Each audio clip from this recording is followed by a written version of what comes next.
Keep Your Hands Off Eizouken makes no attempt to hide protagonist Asakusa's inspiration by Miyazaki, whose blood runs through the show's veins.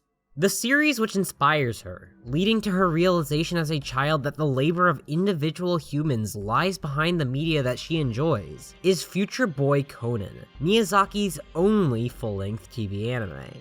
While highly influential and widely beloved, Miyazaki is rarely the principal target of fandom in most anime depictions of otaku, perhaps as a result of his works' detachment from the otaku-oriented media which makes up so much of the industry, and his active distaste for the consumers of those products. Nevertheless, his lineage appears here, and Conan is hardly the sole instance where that's obvious. A passing familiarity with how Miyazaki draws his manga and design sheets makes it clear where Asakusa's biggest influences lie.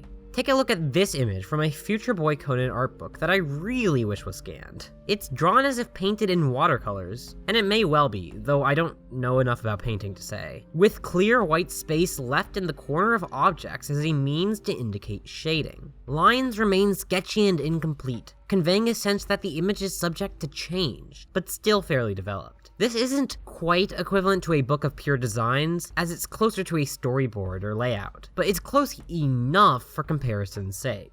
When you turn to some of Asakusa's concept art in the first episode, these elements are just as present. The watercolor effects are even clearer here, with the white space and uneven lines remaining from Miyazaki's pages. Admittedly, some of this is a result of preliminary work inherently lending itself to art that's not fully colored in. But just look at this shot from episode 1.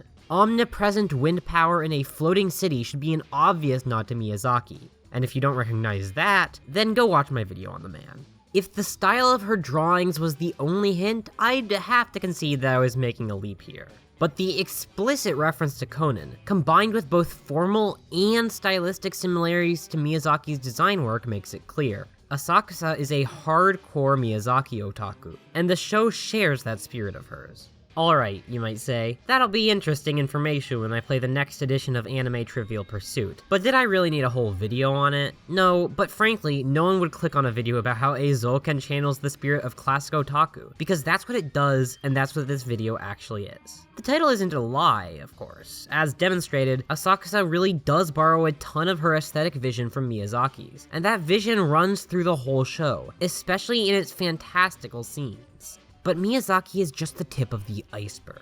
Eizouken, as a whole, is remarkably retro in its proclivities and influences, despite being a 2020 anime made at least partially in Flash. Before we permanently leave Miyazaki, though, it's worth recalling the fact that the man was a big inspiration to the first generation of otaku, in a way he simply isn't in the same way nowadays. Most new animators have seen his work to this day, but Hideaki Anno and his cohort actually had the chance to work with the man, at a time where he was putting out far more material than he is now.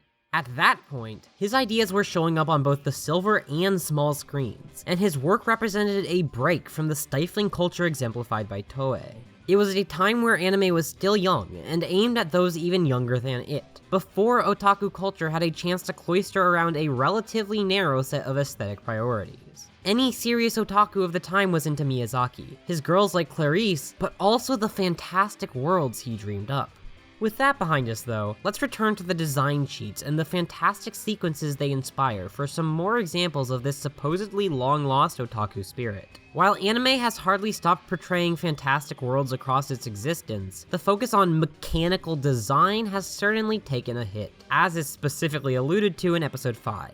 In one of the notebook pages that Mizusaki pores over in episode 1, however, almost all of Asakusa's designs are of machines of one sort or another. The show recognizes that this isn't a common route to take nowadays too. Mizusaki mentions that while she's met other young animators, Asakusa is the first person she's met who wants to design for animation. And while this has probably always been the case to some extent, the relative decline of mecha and original forms of fantasy in relation to Tolkien-esque worlds has likely only furthered this process. The reaction to works where a focus is put on setting design shows how important it is, though. Somali and the Forest Spirit, Toilet-Bound Hanako-kun, and Dorehedoro are all shows from this season doing well largely on that basis. Yet even these series, barring Dorehedoro if you're being quite generous, show little in the way of intricate machines, something notoriously hard to draw yet once omnipresent across much of anime.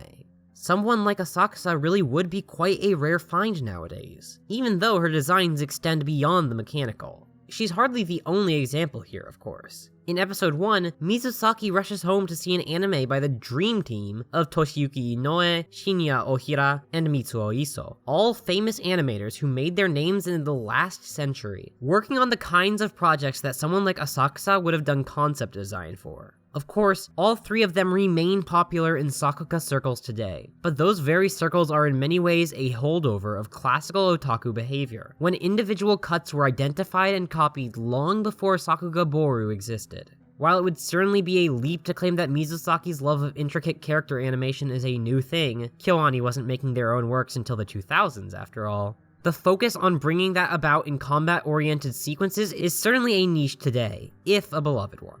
She's hardly as backwards-facing as Asakusa, but I'm willing to bet she's watched Akira on loop many times. The foremost example of this whole trend, though, at least in my view, is episode 5, the one about the giant robots. There's a ton of classic otaku elements here that even the newest fan would pick up on. The most obvious is the Mecha Research Club, which A, is a Mecha Research Club, rare enough given that Mecha isn't doing so hot right now, and B, apparently goes back to the 1800s, and for that reason takes inspiration from classic robot concepts that emerged outside Japan.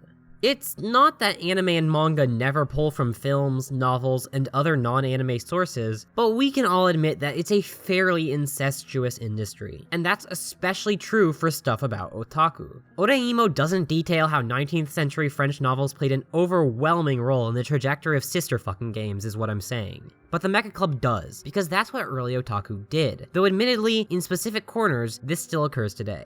At a time where anime were still fewer in number, Japanese nerds just couldn't exclusively consume material coming from their own country, and especially not one medium. It was a time where anime, tokusatsu, and foreign sci-fi were all equally important to fans.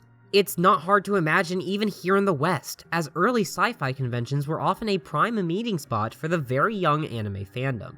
Still though, who cares? What does it matter that Eizouken's showcasing a classic otaku spirit, unless you're already some sort of otaku supremacist in the first place? Well, I think it reveals a few interesting things about the route otaku culture has taken over the years.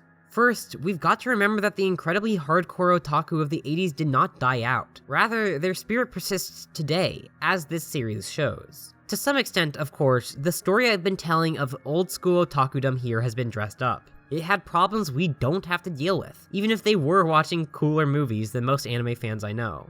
But having reached a point where the term is commonly used among young Japanese people, and where an anime fandom of some sort is normative even outside the island nation, hasn't made obsessive interest in niche series any more popular. The number of incredibly hardcore otaku who are intensely concerned with the production of their series and the history behind that production has probably increased, but it's a smaller proportion of those who consider themselves otaku as a whole. And it's honestly difficult to separate that renewal from a resurgence in attention towards labor worldwide. I don't think we can separate this spirit of Eizouken's from the fact that it's a great show. It's the creators who borrow from outside anime and manga, who recognize that mecha has a history that dates back further than Tetsujin 28, that make the best anime. Naoko Yamada, Kunihiko Ikuhara, Hideaki Anno, Mamoru Oshii, Osamu Dezaki, and Tsutomu Mizushima. All of these directors pull from other film, from theater, from novels, from philosophy, and from the rest of the world in which we live. Eizouken does the same thing as a result of its own influences within anime and manga, and because of it carries an aesthetic philosophy which allows it to surpass the good series we get all the time and to attain greatness. More shows need to follow his lead. Sorry for the fact that it's been a while. The Miyazaki video's month-long editing session really burnt me out a bit, but I am back. Hope you enjoyed this video. Thanks, as always, to the patrons who continue to stick around, especially my $10 patrons. Alice, Amber, Annalisa Koenig, Arentios, Blanc, DJ Jax, Ilaria Lowy, Godfish, John Clark, Jolene Munson, Melody Heron Anderson, Not Sam, Petra, Pajama God, Shadowfish, Thomas Pitkin, Vey, and War Dog E. Next video should be a little more theory-focused, though it could also not end up being the next video, since this one wasn't intended to come out until a couple weeks ago. Anyways, As always, you can support me on Patreon or find me in the links listed below, and I will see you next time. Bye!